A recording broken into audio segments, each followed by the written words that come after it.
bring up our engagement in Libya, which was done. His engagement, that's a good word.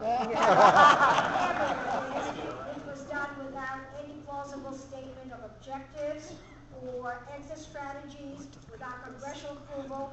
But most egregious of all is what I'm hearing now is that there are plans to put our armed forces under some kind of either a UN or European kind of committee control. Whatever that is, it is a foreign entity, and that is the most offensive.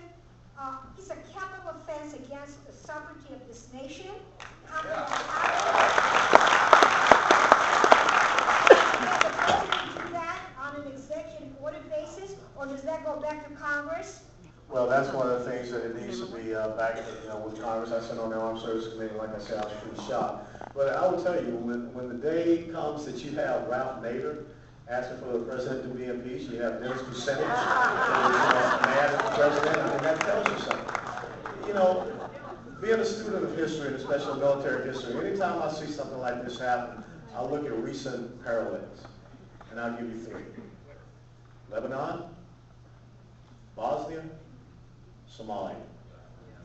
When you put American forces in the situations where the objectives are not very clear, where you don't really know the key tasks in the end state, when you put them under different command and control entities, it never ends up well. 234 Marines lost their lives in Beirut because we put them in the middle of a civil war. We didn't give them the right rules of engagement.